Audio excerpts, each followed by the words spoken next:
गुरु प्यारी साध संगत जी, राधा स्वामी। प्यारी साध संगत जी, आप सभी के भीतर बैठे कुल मालिक को प्रणाम। आप सभी को प्रणाम। आज के इस सत्संग में श्री गुरु नानक देव जी की वाणी ली गई है। आज का यह सत्संग बड़ी ही रूहानियत से भरा हुआ सत्संग है। सत्संग के द्वारा आपने हमें यह समझाने का प्रयास किया है कैसे हम मन रूपी कश्ती से उतरकर शब्द के जहाज पर सवार हो जाएं। शब्द का वह जहाज जो कि हमें भवसागर से पार ले जाता है, कैसे हम उस जहाज पर चढ़ सकते हैं, कैसे हम भी इस भवसागर से पार हो सकते हैं, इस दुखों की नगरी से पार हो सकते हैं। सत्संग का एक एक लफ्ज ध्यान पूर्वक अंत तक श्रवण करने योग्य है। अपने अपने गुरु महाराज का ध्यान करके आज के इस सत्संग को अंत तक श्रवण करें, सत्संग का आनंद लें। सत्संग के वचन है, सतगुरु है बहुता शब्द लगावण हार। आप समझाते हैं हमारी मन रूपी कश्ती भवसागर में बहे जा रही है। मन की कश्ती में से उतरकर शब्द के जहाज पर सवार हो जाओ, जिसके मल्ला गुरुमुख होते हैं। आपके कहने का भाव है, मन के पीछे लगकर मालिक की भक्ति ना करो। गुरुमुखों के समझाने के मुताबिक शब्द या नाम की कमाई करो। यूं ही कौमों, मजहबों और मुल्कों के झगड़ों में मत फंसे रहो। गुरुमुखों के पीछे लगकर अंदर उस रूहानियत की खोज करो, उस हकीकत की खोज करो। अपने ख्याल को शब्द या नाम के साथ जोड़। मन हमें बाहर मुखी कर देता है, यह कर्मकांड की तरफ खींच कर ले जाता है। मन के कहने में आकर हम कभी महात्माओं के खड़ाओं को माथा टेकना मुक्ति समझ बैठते हैं, कभी उनकी समाधि बनाकर पूजा करनी शुरू कर देते। कभी हम मन के पीछे लगकर सरोवरों में स्नान करना परमात्मा की भक्ति समझ लेते हैं, कभी उनकी रचनाओं के पढ़ने पढ़ाने को परमात्मा की भक्ति समझ लेते। जो संत सद्गुरुओं का असली उपदेश है, वह अपने फैले हुए ख्याल को 9 द्वारों में से वापस लाकर आंखों के पीछे इकट्ठा करके शब्द के साथ जोड़ना है, नाम के साथ जोड़ना है। हमारा मन हमें इस रास्ते पर चलने नहीं देता।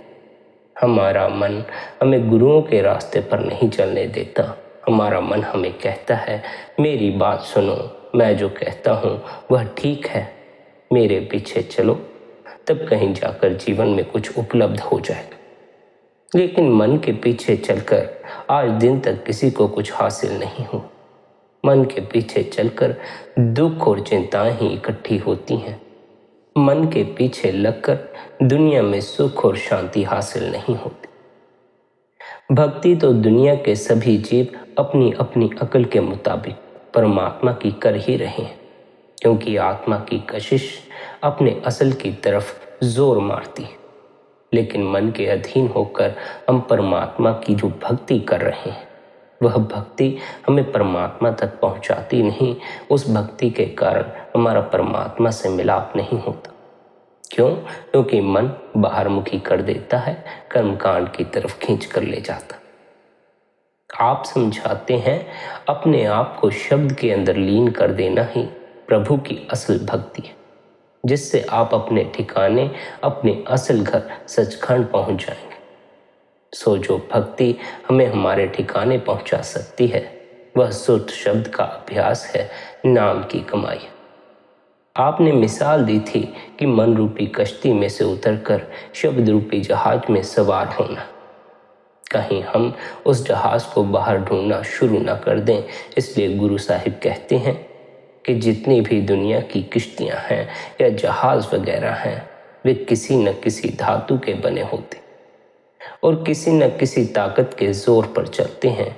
कोई लकड़ी का बना हुआ है, कोई किसी धातु का बना हुआ है, कोई भाप के जोर पर चलता है, कोई बिजली के जोर पर चलता है, कोई कोयले या हवा के जोर से चलता है। जिस जहाज का गुरु साहिब ने जिक्र किया है, वह किस किस्म का जहाज है? उसका जवाब देते हुए आप खुद ही फरमाते हैं, वह किसी भी धातु का नहीं बना। जो भी 5 तत्वों की बनी हुई चीजें हैं, उन सबको नाश होना है, फना होना। 5 तत्व कौन से हैं? पृथ्वी, पानी, अग्नि, हवा और आकाश। सारी रचना ही 5 तत्वों की बनी हुई है। गुरु साहिब कहते हैं कि मैं उस जहाज का जिक्र करता हूँ जो कि 5 तत्वों का बना हुआ नहीं है। 5 तत्वों की चीजें तो नाश हो जाएंगी, फना हो जाएंगी। वह तो सच्चा शब्द है, सच्चा नाम है, जो परमात्मा की दरगाह से दिन रात आंखों के पीछे उठ रहा है।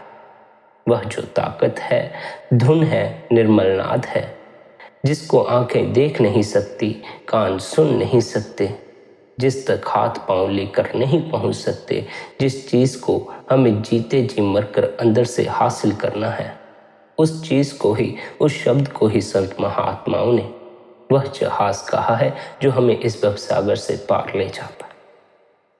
आप समझाते हैं तुम उस हुक्म, शब्द या नाम को पकड़कर अपने खसम या पति से मिल सकोगे, जिसको तुम्हारी आंखें देख नहीं सकती, कान सुन नहीं सकते, जुबान बयान नहीं कर सकती, जिस चीज को हम जीते जी मरकर हासिल करते हैं।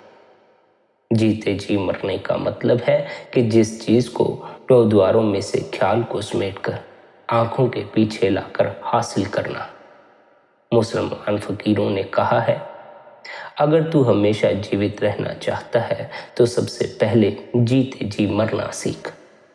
सेंट पॉल का कथन है, मैं रोज मरता हूं, मैं रोज जीते जी मरने का अभ्यास करता हूं। गुरु साहिब कौन से मरने का जिक्र करते हैं?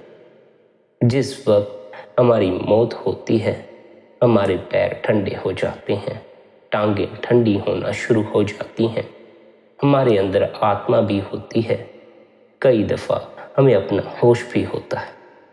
जब हमारी आत्मा सिमट कर आंखों तक आ जाती है, तब यह शरीर को छोड़कर एक तरफ हो जाती, तब हम कहते हैं वह मर गया। महात्मा कहते हैं इसी तरह जीते जी मरो। जीते जी अपने फैले हुए ख्याल को वापस लाकर आंखों के पीछे इकट्ठा करो।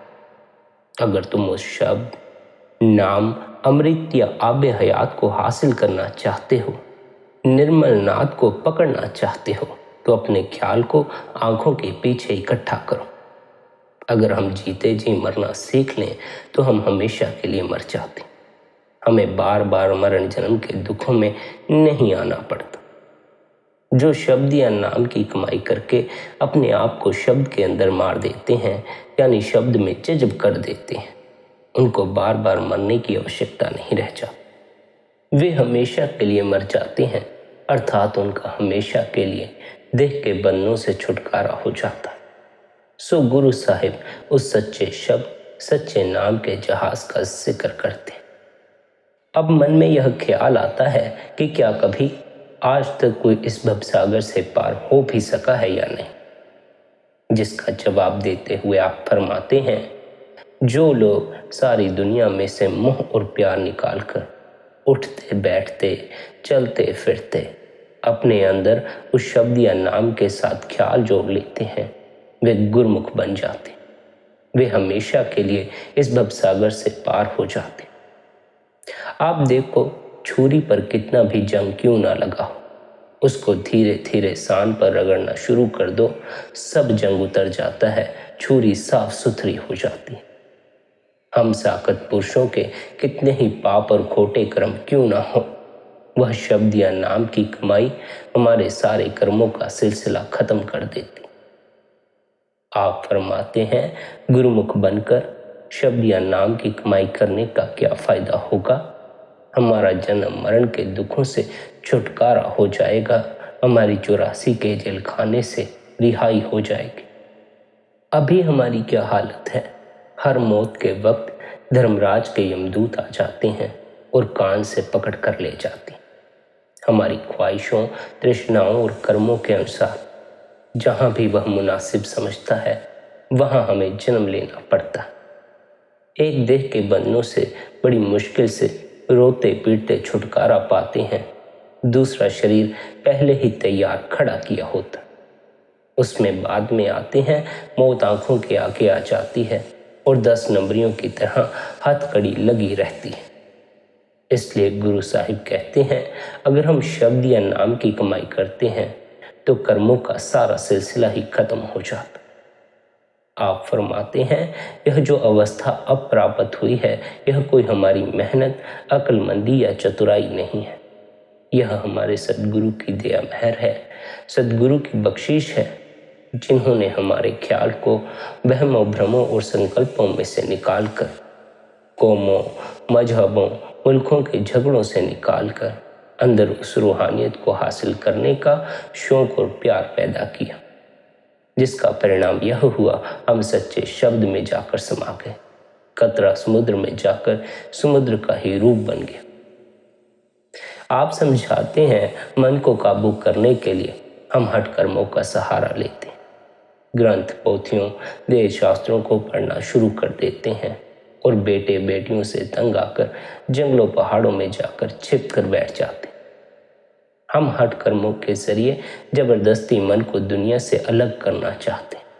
यह आगे जाकर कहीं जुड़ता नहीं, फिर दुनिया में वापस भटकना शुरू कर देता। गुरु नानक साहिब बड़ी सुंदर मिसाल देते हैं कि जबरदस्ती या हठ कर्मों के जरिए मन को दुनिया से निकालना इसी तरह है जिस तरह आप एक सांप को घेर कर एक पिटारी में बंद कर लेते। जब तक वह पिटारी में बंद है, आप उसके डंक और जहर से जरूर बचे हुए हो, लेकिन जब भी वह टोकरी में से निकलेगा, आपको डंक जरूर मारेगा। कभी अपनी आदत से वह बाज नहीं आ सकता। एक सांप को पिटारी में बंद करने से हम बेखौफ नहीं हो सकते, हमें जान का खतरा फिर भी बना रहता। अगर हम उसी सांप की जहर की थैली निकाल दें तो उस सांप से कोई खतरा नहीं रहता, फिर चाहे हम उसे गले में डालकर फिरते रहें। इस उदाहरण के जरिए आप हमें यह समझाना चाहते हैं कि जंगलों पहाड़ों में छिपकर, मंदिरों, मस्जिदों, गुरुद्वारों में बैठकर, ग्रंथों, पोथियों, वेद शास्त्रों को पढ़कर और सत्संग सुनकर हम यह समझ लेते हैं कि हमारा मन बड़ा निर्मल हो गया है, पवित्र हो गया। लेकिन वे ही ख्वाहिशें, वे ही तृष्णाएं हर एक के अंदर दबी रहती हैं। जब मन का जोर पड़ता है, वह फिर उंगलियों पर नचाना शुरू कर देता है, बल्कि हमारी हालत और भी बदतर और बुरी होनी शुरू हो जाती। जितना किसी चीज को दबाते हैं, उतनी ही वह और ज्यादा जोर मारती है। इसलिए आप फरमाते हैं, अगर हठ कर्मों के जरिए मन को काबू करते हो, यह तो तुम अपने से मन से अस्थायी आराम हासिल करते हो। अगर मन को हमेशा के लिए निर्मल या पवित्र करना चाहते हो तो गुरुमुखों की शरण में जाकर शब्द की कमाई करो, नाम की कमाई करो। शायद हमारे मन में यह ख्याल आए कि अपने अंदर से मन रूपी सांप के डंक या जहर को निकालने की हमें क्या जरूरत है। इसका जवाब देते हुए आप कहते हैं, देखो मगरमच्छ कितनी ताकत वाला जानवर होता है, वह आसानी से किसी के काबू नहीं आता। छोटी बड़ी कश्तियों को वैसे ही समुद्र में उल्टाता चला जाता। लेकिन शिकारी लोग बड़ी अक्लमंदी के साथ ऐसे ताकतवर जानवर को पकड़ते हैं। उनको मगरमच्छ की कमजोरियों का पता है कि वह गोश्त खाने का शौकीन है। वे लोहे की कुंडी के साथ गोश्त का टुकड़ा लगाकर समुद्र में फेंक देते हैं। वह गोश्त खाने के शौक का बंधा हुआ लोहे की कुंडी को ही गले में फंसा लेता। इसका क्या नतीजा होता है? इसका नतीजा यह निकलता है कि मगरमच्छ पकड़ा जाता है। शिकारी उसका छोटा छोटा कीमा करके हड्डियों में उबाल कर उसे खाते। गुरु साहिब कहते हैं, देखो मगरमच्छ कितनी ताकत वाला जानवर था, एक कमजोरी के कारण उसकी क्या दुर्दशा हो गई। लेकिन सोच कर देखो, उसके अंदर एक कमजोरी थी, हमारे अंदर तो 5 कमजोरियां हैं। काम है, क्रोध है, लोभ है, मोह और अहंकार। जो खोटे कर्म और पाप हम इन कमजोरियों के अधीन होकर करते हैं, कभी सोचा है उनका नतीजा भोगने के लिए कहाँ जाना पड़ेगा? गंदगी के कीड़े तक बनना पड़ता है, गंदी गंदी नालियों और गंदे गंदे जामों में जाना पड़ता है। मगरमच्छ की मिसाल देकर हमें बड़ा सुंदर उपदेश देते हुए आप फरमाते हैं, इसी तरह हम मन के अधीन होकर, मन में बुरे ख्याल पैदा करके, बुरे कर्म करके अपने गले में फंदा डालना शुरू कर देते हैं। जब हमारा गला घुटता है फिर हम रोते हैं, चीखते हैं, दर्दो पुकार फरियाद करते हैं। उस समय कौन तुम्हारी दर्दो पुकार और फरियाद सुनता? अगर आप बुरे कर्म करते हुए नहीं सोचते, जब आपको नतीजा भोगना पड़ेगा उस वक्त आप पर कौन तरस खाएगा? कोई भी तरस नहीं खाएगा। अगर कोई किसी का कत्ल करते समय नहीं सोचता, फिर जज के पास जाकर रोना पीटना शुरू कर दे, तो जज उस पर किस तरह तरस खा सकता? इसलिए गुरु नानक साहिब कहते हैं, भाई यह कर्म भूमि है, यह कर्मा संदड़ा खेत है, तुझे सोच समझ कर यहाँ चलना चाहिए। उस समय हम सोचते हैं कि अंधेरी रात है, दरवाजे बंद हैं, जो मर्जी कर लें, यहाँ हमें कौन देख रहा है। हम भूल जाते हैं कि वह देखने वाला कहीं दूर नहीं, हमारे शरीर के अंदर बैठा हुआ है। हम सारी दुनिया को धोखा दे सकते हैं, उस परमात्मा को धोखा नहीं दे सकते। उसे किसी की गवाही की जरूरत नहीं है, उसे किसी अदालत की जरूरत नहीं है। वैसे तो हम सब दुनिया के जीव कह देते हैं कि वह परमात्मा सर्वव्यापी है, जर्रे जर्रे में, पत्ते पत्ते में और हमारे अंदर भी बैठा हुआ है। लेकिन हम सोचते नहीं कि हम क्या कहते हैं। हमारे पास 5 साल का बच्चा खड़ा कर दो, हम 2 पैसे की पेंसिल चोरी करने की हिम्मत नहीं करते। हमारे हाथ थर थर कांपना शुरू कर देते। लेकिन यह कहते हुए कि मालिक हमारे अंदर बैठा हुआ है और मालिक जर्रे जर्रे, पत्ते पत्ते में समाया हुआ है, हम दुनिया में कौन कौन से खोटे कर्म और पाप नहीं करते, किस तरह एक दूसरे के गले काटने में लगे हुए। कहने को कह देते हैं परमात्मा सब जगह मौजूद है, लेकिन सोचते नहीं कि हम कह क्या रहे हैं और कर क्या रहे हैं। इसलिए गुरु साहिब कहते हैं कि सोच समझ कर दुनिया में चलो, सोच समझ कर कर्म करो, क्योंकि जो कुछ तुम करते हो परमात्मा सब कुछ देख रहा है और तुमको अपने हर कर्म का फल खुद ही भोगना पड़ेगा। कर्म सिद्धांत की सर्वव्यापकता ने समस्त जीवन को एक साथ बांध कर रखा है। इसमें न केवल मनुष्य बल्कि पशु भी सम्मिलित है। पशु और मनुष्य मिलकर एक विशाल परिवार बनता है। इस परिवार का एक जटिल परंतु अखंड इतिहास है, जहां इनके कर्म साझे। इस नियम के तहत पशुओं को मारने और खाने की मनाही है और साथ ही पशुओं के साथ दुर्व्यवहार की भी मनाही है। हम सब कर्म सिद्धांत के अधीन जी रहे हैं, इसलिए हमें अपने कर्मों को ध्यानपूर्वक करना चाहिए। अगर हम गलत कर्म कर रहे हैं तो उसका बोझा भी हमें ही उठाना होगा। यह सत्य है कि हम लगातार कर्म कर रहे हैं और कर्ज का बोझ अपने ऊपर लेते जा रहे हैं। हमें इसका ऋण चुकाना पड़ेगा। यह बहुत दयनीय स्थिति है कि मनुष्य इस नियम के महत्व को समझने की कोशिश नहीं करता। अगर वह इसे समझ पाए तो पूरा सामाजिक ढांचा ही बदल जाएगा। हर ऋण चुकाना होगा। दूसरे शब्दों में, कोई भी जीव कुछ दिए बिना कुछ प्राप्त नहीं कर सकता। वह कर्जदार हो सकता है, लेकिन अगर वह कर्जदार होता है तो देर सवेर उसे उसका भुगतान भी करना पड़ेगा। हम आमतौर पर कर्ज चुकता करने के सही दिन और समय पर ज्यादा ध्यान नहीं देते। यह भी हो सकता है कि हम जान ही ना पाए हमें कर्ज कब चुकाना है, परंतु यह एक महत्वपूर्ण तथ्य है जो कभी नहीं बदल सकता। हर एक को ऋण चुकाना ही है, यही कर्म सिद्धांत का सार है। भुगतान करने के लिए प्रकृति न केवल समय देती है, बल्कि कई बार भुगतान की अवधि किश्तों के रूप में लंबे समय तक बढ़ा देती है। जो भी हो, प्रकृति दयालु है। वह दया करके पाप करने वाले को पश्चाताप करने और हर्जाना भरने का काफी समय देती है। अगर मनुष्य समझदार होता तो कभी इसका कर्जदार ना बनता। अगर वह इसका कर्जदार बन ही जाता तो भी उसका भुगतान तुरंत कर देता। याद रहे कि हम इस भुगतान से बच नहीं सकते, ऐसा कभी नहीं हो सकता। देर सवेर हमें अपने किए हुए कर्मों का ऋण चुकाना पड़ेगा। देर सवेर हमें अपने किए हुए कर्मों का भुगतान करना पड़ेगा। यह भुगतान भारी सूद में चुकाना पड़ता है। प्रकृति दया करके मनुष्य को भुगतान करने के लिए समय देती है, परंतु यह बात कई बार भयंकर गलतफहमियां पैदा करती है। गलती करने वाला अक्सर विश्वास करने लगता है कि उसने वास्तव में बाजी मार ली है, वह भुगतान से बच गया। वह सोचने लगता है वह कर्म और फल के नियम से बच गया, लेकिन ऐसा सोचकर वह केवल अपने आप को धोखा दे रहा। हमें आमतौर पर यह शिकायत होती है कि इस संसार में कोई न्याय नहीं। हम देखते हैं कि पाप करने वालों को सजा नहीं मिल रही और ना ही नेक व्यक्ति को कोई पुरस्कार मिल रहा है।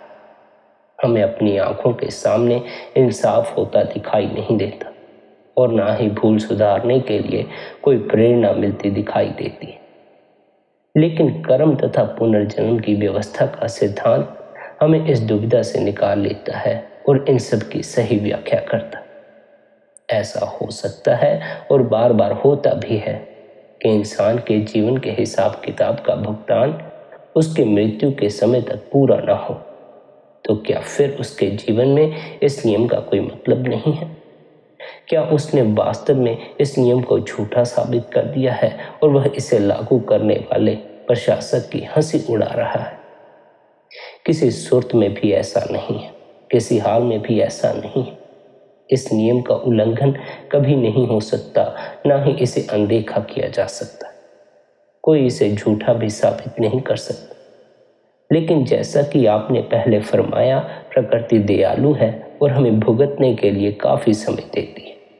मृत्यु इंसान की जीवन यात्रा का अंत नहीं है, यह उसके जीवन के लंबे इतिहास में केवल एक अध्याय की समाप्ति है। अगर उसके भुगतान की एक पाई भी बाकी है तो उसे चुकाने के लिए वापस इस संसार में लौट कर आना होगा। साथ ही यदि दो इंसानों के बीच कोई कार्मिक संबंध है तो यह संबंध तब तक समाप्त नहीं हो सकता जब तक दोनों के बीच का हिसाब किताब पूरा नहीं हो जाता। यही बात हमें कर्म सिद्धांत से जुड़े पुनर्जन्म के सिद्धांत की ओर ले जाती। आप समझाते हैं यदि हम शब्द की कमाई करके अपने कर्मों का भंडार नष्ट नहीं करते, इस जन्म हमारे कर्मों का नाश नहीं होता, भुगतान नहीं होता, तो फिर हमें फिर से जन्म लेना होगा। फिर से हमें इस संसार में आकर दुखों और मुसीबतों का सामना करना होगा। कर्मों के कारण ही हम इस संसार में फंसे हुए हैं। हम कर्म करते चले जाते हैं, उनका फिर फल भोगने के लिए हमें बार बार लौट कर आना पड़ता। कर्म 3 प्रकार के होते हैं। पहले प्रकार के कर्म प्रारब्ध कर्म हैं, जिनका अर्थ है भाग्य कर्म। ये वे कर्म हैं जो जीव ने पिछले एक या एक से अधिक जन्मों में अर्जित किए हैं और उसके वर्तमान जीवन का आधार है। मनुष्य को इस जीवन में इन कर्मों का भुगतान करना पड़ता है, उसे इन्हें झेलना ही पड़ता, इनसे कोई बचाव नहीं। सद्गुरु की शरण में आ जाने के बावजूद भी इन कर्मों के भुगतान से बचा नहीं जा सकता। हालांकि सद्गुरु इनका नाश कर सकते हैं, परंतु आमतौर पर वे ऐसा करते नहीं, क्योंकि ये कर्म मनुष्य को अपने आप झेलने और भुगतने पड़ते। इन कर्मों की तुलना कमान से निकले हुए तीर से की जा सकती। जो तीर एक बार कमान से निकल गया वह कहीं न कहीं जाकर तो लगेगा ही। एक बार जब तीर हवा में निकल जाता है तो यह अपने साधे गए लक्ष्य की ओर ही जाएगा। तीर के कमान से निकल जाने के बाद लक्ष्य नहीं बदला जा सकता। दूसरे प्रकार के कर्मों को संचित कर्म कहते हैं, यानी जमा किए हुए कर्म।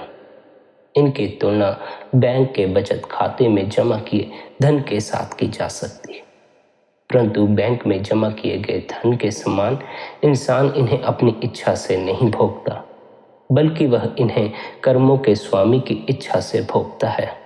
कर्मों का स्वामी संचित कर्मों में से कुछ कर्म निकालकर उन्हें निश्चित समय और स्थान पर भुगतान के लिए दे सकता है। मनुष्य इसमें कुछ नहीं कर सकता। तीसरे प्रकार के कर्म क्रियामान कर्म हैं, जिन्हें हम इस जीवन में दिन प्रतिदिन करते हैं। इस प्रकार के कर्मों का भुगतान कई तरीकों से किया जा सकता है। हो सकता है कि हमें भुगतान उसी वक्त करना पड़े, या इसी जीवन में किसी और समय वह भुगतान करवाया जाए, या फिर इन्हें संचित कर्मों में जमा कर दिया जाए, ताकि भविष्य में कर्मों के स्वामी की इच्छा के अनुसार इनका भुगतान हो सके। इस स्थिति में ये किसी आगामी जीवन के लिए भाग्य कर्म या प्रारब्ध कर्म बन सकते हैं। यहाँ यह स्पष्ट करना भी जरूरी है कि जब सद्गुरु किसी को अपना शिष्य स्वीकार करते हैं तो उसी पल शिष्य के कर्मों की व्यवस्था बदल जाती है, उसका भाग्य पूरी तरह बदल जाता है। यह सब सद्गुरु की इच्छा पर निर्भर करता है, क्योंकि अब सद्गुरु ही उसके कर्मों के स्वामी हैं। कर्मों का स्वामी काल भी सद्गुरु के अधीन है। सद्गुरु अपने शिष्य के कर्मों की व्यवस्था अपनी इच्छा अनुसार कर सकते हैं, लेकिन नियम यह है कि वे किसी के प्रारब्ध कर्म में दखल नहीं देते। प्रारब्ध कर्म आमतौर पर निश्चित होते हैं, इन्हें झेलना ही पड़ता है। कहने का मतलब है, जैसा बीज बोया है वैसे ही फसल काटनी पड़ती है। बाकी सब कर्मों के लिए सद्गुरु जैसे ठीक समझे वैसे ही शिष्य के लिए करते। हो सकता है कि वे शिष्य के सारे संचित कर्मों का भुगतान इसी जन्म में करवा दें, साथ ही उन कर्मों का भी जो वह दिन प्रतिदिन इकट्ठे कर रहा है। इस स्थिति में मनुष्य एक ही समय तीनों प्रकार के कर्मों का भुगतान कर रहा होता। अगर शिष्य को लगता है कि उसे बहुत कष्ट सहन करना पड़ रहा है, तो उसे यह सोचकर धीरज रखना चाहिए कि सद्गुरु बर्तन को शुद्ध करने का हर संभव प्रयास कर रहे हैं। जीवन समाप्त होने पर उसका हिसाब किताब खत्म होगा और वह हमेशा के लिए मुक्त हो जाएगा। यदि सद्गुरु ऐसा करते हैं तो हमारे लिए अथाह प्रेम के कारण ही करते हैं। वे जानते हैं कि जब अंत में शिष्य मुक्त हो जाएगा तब वह सद्गुरु के प्रति अति कृतज्ञ होगा कि एक ही बार सारा भुगतान करवाकर उसके कर्मों का हिसाब किताब समाप्त कर दिया। परंतु सद्गुरु भुगतान के बोझ को बहुत अधिक भारी नहीं होने देते। अक्सर वे अपार प्रेम और सहानुभूति से हमारे कर्मों का कुछ बोझ अपने ऊपर ले लेते हैं। किसी भी हालत में सद्गुरु हमेशा वही करते हैं जो शिष्य के लिए अच्छा समझते हैं, क्योंकि वे स्वयं प्रेम में करुणा की मूर्ति हैं। पर हमें सद्गुरु के इस प्रेम का फायदा नहीं उठाना चाहिए। सद्गुरु के प्रेम का फायदा उठाकर हमें गलत तरह के कर्म नहीं करने चाहिए। हमें अपने कर्मों पर लगाम रखनी चाहिए, सोच समझकर कर्म करने चाहिए। गलत तरह के कर्मों का नतीजा गलत ही निकलता। यह हो सकता है कि आज कोई 2 नंबर का धंधा करके सुखी मालूम पड़ता हो, लेकिन देर सवेर उसे अपने किए हुए कर्मों का फल भी चुकाना पड़ता। हमें दूसरों को देखकर इस भ्रम में नहीं पड़ना चाहिए कि दूसरे बड़े ही सुख में जी रहे हैं। ऐसे भ्रम में पड़कर बहुत से जीवों ने अपने कर्म भी बिगाड़ लिए। उन्होंने भी दूसरों की देखा देखी गलत कर्म करने शुरू कर दिए, जिसका फल उन्हें आगे जाकर भुगतना पड़ता। ईमानदारी के साथ जीवन को जियो। ईमानदारी के साथ अपना जीवन व्यतीत करोगे तो देर सवेर उसका फल अच्छा ही निकलेगा। शुरू में तो ईमानदार आदमी को बड़ा कष्ट सहन करना पड़ता। ईमानदार व्यक्ति को तो यही लगता है कि उसके साथ अन्याय हो रहा है, जबकि बेईमानों का लाभ हो रहा है। नहीं, बेईमानों का कभी लाभ नहीं होता। लाभ तो सदा ईमानदारों का ही होता, लेकिन ऊपर से देखने पर बेईमानों का ही लाभ होता मालूम पड़ता। देर सबेर हम सभी को अपने किए कर्मों का फल चुकाना है, इसलिए हमें ऐसे कर्म नहीं करने हैं जिनका फल हमें दुख के रूप में भुगतना पड़े, कष्टों के रूप में भुगतना पड़े। हम सुखी होकर जीते रहें, हमें कोई बीमारी ना लगे, कोई कष्ट ना आए, यही हमारे लिए बड़ा है। लोभ में फंसकर अपने आप को दुखों में डाल लेना, कष्टों और बीमारियों में डाल लेना कोई फायदे की बात नहीं है। हमें नेक कर्म करने हैं, अच्छे कर्म करने हैं, ताकि हमारा जीवन सुख और शांति से व्यतीत हो। दूसरों की देखा देखी, दूसरों को बेईमानी करके फायदा उठाते देखकर हमें भी बेईमानी करने नहीं लग जाना। परमात्मा सब देख रहा है। जो बेईमानी करते हैं उन्हें उनकी बेईमानी का फल मिल जाता है, जो ईमानदार रहते हैं उन्हें उनकी ईमानदारी का फल मिल जाता है। कर्मों का कानून बड़ा ही अटल है। जो बीज बोओगे वही फसल काटनी पड़े, इसलिए वही बीज बोना जो फल खाने की सामर्थ्य रखते हो। अगर मीठा फल खाना चाहते हो तो बीज भी वही बोना जिससे मीठा फल उगता हो। ऐसा बीज मत बो देना जिससे कड़वा फल उग जाए, वरना फिर कड़वा फल खाना पड़ेगा। हम सभी को परमात्मा ने समझ और अकल बख्शी है। हमें सोच समझ कर कर्म करने चाहिए। अगर हम इस जन्म में गलत तरह के कर्म करते रहे तो अगले जन्म में हमें बुरा फल भुगतने के लिए आना पड़ेगा। जिस प्रकार हम पुराने जन्मों में किए बुरे कर्मों का अब दुख के रूप में भुगतान कर रहे हैं, इसी प्रकार फिर अगले जन्म में भी दुख ही उठाना पड़ेगा, कष्ट और पीड़ाएं ही उठानी पड़ेंगी। अव्वल तो शब्द की कमाई करके देह के बंधनों से छुटकारा हासिल कर लो, जन्म मरण के चक्कर से छुटकारा हासिल कर लो। पर अगर छुटकारा हासिल नहीं करना चाहते, शब्द की कमाई नहीं करना चाहते, तो नेक कर्म करो। संसार में सुखी जीना चाहते हो, सुखी बसना चाहते हो तो अच्छे कर्म करो, ईमानदारी से कर्म करो। अच्छे कर्मों का ही अच्छा फल मिलता। ख्याल रखना, अपने जीवन में अगर कोई दुख हो तो उसके लिए कोई दूसरा जिम्मेवार नहीं होता। हमारे जीवन में जो कष्ट हैं, जो दुख हैं, जो पीड़ाएं हैं, उसके लिए हम स्वयं जिम्मेवार हैं। हमें यह खबर नहीं हमने कौन कौन से कर्म किए हैं, पिछले जन्मों में कैसे कैसे कर्म किए हैं, इसलिए हम सोच लेते हैं कि हम तो इतने नेक हैं और हमें परमात्मा दुख दे रहा। नहीं, परमात्मा बेवजह दुख नहीं देता। हमने कुछ किया होगा, हमने कोई शरारत की होगी, उसी का नतीजा हम भुगत रहे हैं। अब सही कर्म करो, अब होश है, पिछले जन्मों की बात छोड़ो, अब के जन्म को संभालो। अब का जन्म संभाल लोगे, इस जन्म को संभाल लोगे तो सब संभल सकता। लेकिन अगर इस जन्म को भी ना संभाला, पिछले जन्मों की तरह इसे भी यूं ही बर्बाद करते रहे, फिर कुछ संभलने को नहीं। फिर बस यहीं धक्के खाते रहना पड़ेगा, जन्म मरण के चक्रों में भटकते रहना पड़ेगा, दुख उठाते रहने पड़ेंगे। जीवन को सुख और शांति से व्यतीत करना चाहते हो तो नेक कर्म करो, अच्छे कर्म करो, बुरे कर्म मत करो। पर यह भी ख्याल रखो कि कर्म हमें इस संसार से बांधे रखते हैं, जन्म मरण से बांधे रखते, चाहे अच्छे कर्म हो चाहे बुरे कर्म। अच्छे कर्मों द्वारा हमें अपने जीवन को सुखी और शांत बनाना है, ताकि सुख और शांति में हम भजन बंदगी कर सकें, ध्यान कर सकें। दुखी व्यक्ति भला ध्यान कैसे कर पाएगा, भजन बंदगी में कैसे बैठ पाएगा। चिंतित आदमी तो अपनी चिंताओं से ही इतना दबा हुआ होगा कि उसका ख्याल कभी भजन बंदगी की तरफ जाएगा ही नहीं। दुख और चिंताएं हमारे गलत कर्मों का नतीजा। हमें सही कर्म करने हैं ताकि जीवन सुख और शांति से व्यतीत हो, और फिर हमें प्रत्येक तरह के कर्म से ऊपर उठना सीखना। जीवन जैसे ही सुखी और शांत होगा, हमारा ख्याल भजन बंदगी की तरफ भी लगना शुरू हो जाएगा, ध्यान में लगना शुरू हो जाएगा। दुखी व्यक्ति भजन बंदगी में बैठ नहीं पाता, सुखी व्यक्ति बैठ सकता। जिसका चित्त शांत है वही ध्यान में बैठ सकता। जो पहले ही अशांत है वह ध्यान में बैठेगा कैसे। जिस पर दुखों का भार फूट पड़ा है वह भजन बंदगी करेगा कैसे।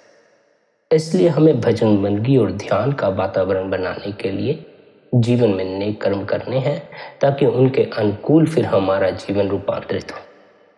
जब हमारे जीवन में सुख और शांति का आगमन होगा, फिर हम भजन बंदगी में, ध्यान में शांत होकर बैठ पाएंगे और हमारा ख्याल भी अंदर मोड़ना शुरू हो जाएगा। हमें अपने ख्याल को अंदर क्यों मोड़ना है? क्योंकि हम अपने ख्याल को भीतर मोड़कर भीतर जो शब्द की मीठी धुनकार है उसके साथ जोड़ सकते। जब शब्द की मीठी धुनकार के साथ हमारी लिव जुड़ जाती है, सुरत जुड़ जाती है, तो हम कर्मों से ऊपर उठना शुरू कर देते। अच्छे कर्मों का फल भुगतने के लिए भी हमें इस संसार में आना पड़ता है, बुरे कर्मों का फल भुगतने के लिए भी हमें इस संसार में आना पड़ता है।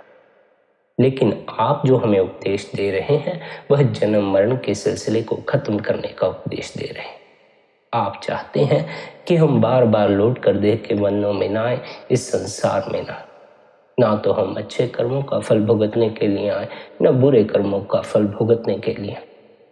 उसके लिए हमें क्या चाहिए कि हम शब्द के साथ जुड़ जाए। शब्द हमें कर्मों के सिलसिले से पार ले जाता, शब्द हमें जन्म मरण से पार ले जाता है, शब्द हमें देह के बंधनों से मुक्त कर देता। जो शब्द हमें मुक्ति प्रदान करता है, आनंद प्रदान करता है, जन्म मरण से छुटकारा दिलाता है, वह शब्द हमारी देह के भीतर मौजूद है, हमारी आंखों के पीछे दिन रात धुनकारें दे रहा। उस शब्द से जुड़ने के लिए हमें सदगुरु द्वारा दिया हुआ अभ्यास करना है, निरंतर भजन मदगी करनी है, अपने ख्याल को बाहर से भीतर की तरफ मोड़ना। ख्याल को बाहर से भीतर की तरफ मोड़ने के लिए हमें निरंतर गुरु द्वारा दिया हुआ सिमरन करना। सिमरन द्वारा हमारा ख्याल बाहर से भीतर की तरफ मुड़ जाता है और ध्यान द्वारा हमारा ख्याल आंखों के पीछे ठहरना शुरू हो जाता है। जब हमारा ख्याल आंखों के पीछे ठहरना शुरू हो जाता है तो हमें भीतर से दिव्य ध्वनि सुनाई पड़ना शुरू हो जाती, जो हमारे संचित कर्मों के भंडार को नष्ट कर देती है और हमें परमात्मा से मिलाने का काम भी करती। सिमरन करते समय हमें इस बात का ख्याल रखना है कि सिमरन जुबान द्वारा ही होता ना रह जाए, मन द्वारा सिमरन होता। अगर हमारा मन सिमरन में न लगा होगा तो हमारा ख्याल बाहर से भीतर की तरफ नहीं मुड़ेगा। हमें अपने मन को सिमरन में लगाना है। जिनका मन भी सिमरन में लग जाता है, जिनका मन सिमरन को पकड़ लेता है, उनका ख्याल भीतर की तरफ मुड़ना शुरू हो जाता। पर जिनका मन सिमरन को नहीं पकड़ता, उनका मन बाहर ही भटकता रहता है, उनका ख्याल बाहर ही भटकता रह जाता। बाहर से शब्द की ध्वनि सुनाई ना पड़ेगी। ख्याल अगर बाहर ही भटकता रहा तो शब्द से मिलाप ना हो सकेगा। ख्याल को भीतर की तरफ मोड़ोगे तो शब्द की धुनकार सुनाई पड़ेगी, तब शब्द के साथ लिप जुड़ सकेगी। इसलिए हमें क्या चाहिए, हम अपने मन को सिमरन में लगाएं। इस बात का ख्याल रखें कि मन अपनी तरफ से पूरी कोशिश करेगा कि सिमरन में ना लगे। मन बार बार बाहर की तरफ दौड़ेगा, बार बार ये हमें सिमरन को भुलाकर संसारिक चीज़ों की याद दिलाएगा, संसारिक लोगों की याद दिलाएगा। हमें अपने गुरु का ध्यान करके अपने मन को बार बार सिमरन में लगा लेना है। बार बार यह संसार के ख्याल करेगा, हमें बार बार इसे सिमरन में लगा लेना। मन को वश में करना कोई आसान काम नहीं है। बड़े बड़े योगी जन मन को वश में करते करते हार गए, लेकिन मन वश में नहीं आया। मन ने फिर से उनको भुला दिया, फिर से उनको दुनिया में भटका दिया। मन को वश में करने के लिए हमें निरंतर अभ्यास करने की आवश्यकता है। यह कोई एक दिन का काम नहीं, या एक महीने का काम नहीं, या एक साल का काम नहीं। हो सकता है कि हम मन एक क्षण में भी वश में आ जाए, लेकिन यह भी हो सकता है कि एक जन्म भी बीत जाए और यह वश में ना आए। इसलिए हमें जल्दबाजी नहीं करनी, हमें सब्र रखना है। यह नहीं कि एक महीना अभ्यास किया और कहने लग गए मन वश में नहीं आए। इतने जन्मों से मन भटकता आ रहा है, बाहर के स्वादों का आशिक हुए बैठा है, बाहर से अपने ख्याल को जोड़े बैठा है, जिस कारण यह भीतर की तरफ मुड़ने को राजी नहीं होता, भीतर ठहरने को राजी नहीं होता। निरंतर अभ्यास करके, सब्र रख के, सच्ची लगन से सिमरन करके मन अवश्य ही वश में आ जाता। लेकिन सब्र की आवश्यकता, जल्दबाजी से कुछ भी नहीं होने वाला। जल्दबाजी करोगे तो ना तो सिमरन हो पाएगा, ना ही मन वश में आएगा, उल्टा मन और भटक जाएगा। जल्दबाजी चाहे परमात्मा से मिलाप की हो, वह भी मन के लिए एक भटकन ही है, क्योंकि हमें सब्र करके ही यह खबर लगती है परमात्मा के साथ हमारा मिलन पहले से ही हुआ पड़ा है। हमें उससे मिलन नहीं करना, हमें तो केवल मन की रुकावट दूर करनी। मन के कारण हमें यह पता नहीं चलता कि हम परमात्मा के साथ जुड़े हुए हैं। मन के कारण हमें ऐसा भ्रम पैदा होता है कि हम परमात्मा से टूटे हुए हैं, हमारा परमात्मा से मिलन नहीं। मन के कारण ही हमें शब्द की वह मीठी धुनकार सुनाई नहीं पड़ती, जबकि वह मीठी धुन हमारी देह के भीतर हर पल गूंज रही है। मन में फंसकर हम परमात्मा से भी विमुख हुए बैठे हैं, शब्द से भी विमुख हुए बैठे, लेकिन हम कभी भी परमात्मा से अलग नहीं हुए, शब्द से अलग नहीं हुए। बस हमें अपने मन की इस रुकावट को दूर करना। मन की यह रुकावट दूर करने के लिए हमें निरंतर गुरु द्वारा दिया अभ्यास करना है, निरंतर भजन सिमरन करना है, निरंतर ध्यान में बैठना। सिमरन के समय हमें अपनी पीठ को सीधा रखकर बैठना है और हमें किसी ऐसे आरामदायक आसन में बैठना है कि हमें फिर सिमरन करते समय ज़्यादा हिलना डुलना ना पड़े। अगर हम सिमरन करते समय शरीर को हिलाएंगे तो हमारा सिमरन भी बिगड़ेगा, क्योंकि उससे फिर भीतर मन भी हिलेगा। मन अगर हिलना शुरू हो गया तो सिमरन में बाधा डाल देगा। यही शरीर को स्थिर रखने का महत्व है। जब हमारा शरीर स्थिर हो जाता है तो भीतर हमारा मन भी स्थिर हो जाता। मन जब स्थिर होता है तो मन सिमरन को पकड़ लेता, पर हम शरीर को स्थिर रखकर बैठ ही नहीं पाते। 5 मिनट होते नहीं हम शरीर को हिलाना शुरू कर देते। कभी कभी तो 5 मिनट के बाद हम लेट ही जाते। अगर लेट जाओगे तो नींद आ जाएगी, सिमरन की खबर ना रहेगी। कोशिश यह रखो कि शरीर ज्यादा समय तक स्थिर होकर रहे, जिससे कि भीतर मन भी स्थिर हो जाए और मन आसानी से सिमरन में लग जाए। बाकी सिमरन अपना काम खुद ही कर देगा। आप अपनी तरफ से सच्ची लगन, सच्ची श्रद्धा के साथ भजन बंदगी करो। बाकी गुरु पर छोड़ दो, परमात्मा पर छोड़ दो, वह अपने आप ही आपकी संभाल कर लेगा। बस जल्दबाजी मत करना, धैर्य रखना, सब्र रखना। रूहानियत के मार्ग पर सब्र सबसे जरूरी है। जो जल्दबाजी करते हैं वे अपना संसारिक जीवन तो बिगाड़ कर बैठ ही जाते हैं, अपनी रूहानियत भी बिगाड़ कर बैठ जाते। संसारिक जीवन में भी हमें सब्र की बड़ी आवश्यकता है, रूहानियत में भी हमें सब्र की बड़ी आवश्यकता है। हमें सब्र रखकर जीना चाहिए। सब्र रखकर जीने से हमारी बहुत सी समस्याओं का हल आसानी से हो जाता। जल्दबाजी में तो हम अपनी समस्याओं का सही हल भी नहीं खोज पाते। जल्दबाजी के कारण ही हम अपनी समस्याओं को हल करने से चूकते चले आए हैं। सब्र रखकर हम अपनी संसारिक समस्याओं को भी हल कर सकते हैं और रूहानियत में आने वाली रुकावटों को भी हल कर सकते हैं। इसलिए हमें सब्र रखकर सच्ची लगन और श्रद्धा के साथ निरंतर गुरु द्वारा दिया हुआ अभ्यास करना है, निरंतर भजन बंदगी करनी है, निरंतर ध्यान में बैठना। प्यारी साध संगत जी, अपने अपने गुरु महाराज द्वारा दिए हुए अभ्यास की पालना करें, निरंतर ध्यान में बैठें, निरंतर भजन बंदगी में बैठें। मन को सिमरन में लगाएं, सिमरन के समय शरीर को स्थिर रखकर बैठें। साथ ही यह भी ख्याल रखें, मन आपको सिमरन में नहीं लगने देगा। मन अनेक बार कोशिश करेगा कि आपको सिमरन भूल जाए, लेकिन आपको मन के पीछे नहीं लग जाना है। अपने गुरु के उपदेश को याद रखना है और अपने मन को बार बार सिमरन में लगा लेना। देर सवेर सिमरन द्वारा ख्याल भीतर की तरफ मुड़ना शुरू हो जाएगा और आपको भीतर शब्द की मीठी धुनकार सुनना शुरू हो जाएगी। शब्द की वह धुनकार, भीतर मौजूद शब्द हमें जन्म मरण से मुक्त करवाता है, 84 के जेल खाने से रिहाई दिलवाता है, हमारे कर्मों के भंडार को नष्ट कर देता। हमारा मनुष्य जन्म का लक्ष्य जन्म मरण के चक्कर से मुक्त होना है। इसलिए हमें निरंतर भजन बंदगी द्वारा, निरंतर गुरु द्वारा दिया हुआ अभ्यास करके जन्म मरण के इस चक्कर से मुक्त हो जाना। संगत जी, यदि आज का यह सत्संग आपको अच्छा लगा हो तो आज के इस सत्संग को आप अपने मित्रों और संबंधियों के साथ शेयर भी कर सकते। साथ ही आप शबधुन सत्संग चैनल को सब्सक्राइब करके हर रोज सुबह 5:30 बजे सत्संग का आनंद ले सकते। बाकी आपकी अपनी मौज है। अपना ख्याल रखें। सबके प्रति भीतर भले की कामना रखें। इतने प्रेम और प्यार से आपने सत्संग को सुना, उसके लिए आप सभी का धन्यवाद। राधा स्वामी जी।